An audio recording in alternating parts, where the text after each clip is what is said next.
Here we have a metabotropic membrane receptor represented by a lateral-facing clothespin. As you can see, the receptor spans the cell membrane.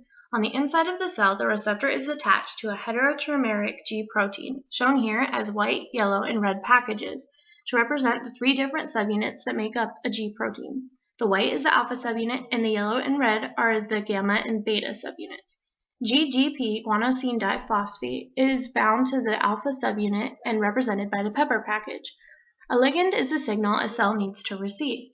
Here you can see the ligand moving towards and then binding to the membrane receptor. At this point, the G protein, made up of the alpha, beta, and gamma subunits, separates from the receptor inside the cell on the alpha subunit. The GDP guanosine diphosphate is replaced by GTP guanosine triphosphate, which is represented by a sugar packet. Phosphodiesterase is an enzyme that helps break down cyclic guanosine monophosphate. The alpha subunit is now considered activated, and so it's separating from the beta-gamma complex, which is made up of the beta subunit and the gamma subunit, and binds to the effector enzyme adenylyl cyclase, represented by the second clothespin. Adenylyl cyclase turns ATP into cyclic AMP. ATP stands for adenosine triphosphate, which is high energy and made up of adenosine and 3 phosphate groups. It is represented by Tootsie Rolls. The cyclic AMP is represented by Smarties.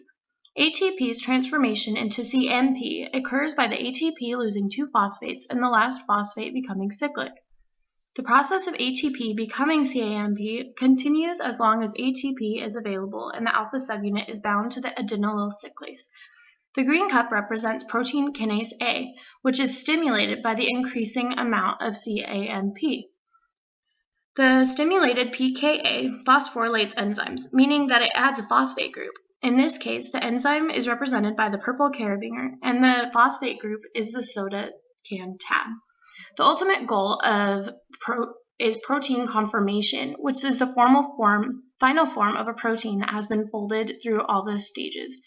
The cellular response depends on the ligand, and it includes the entire process that we just talked about, including the G proteins, second messengers, and the protein kinases.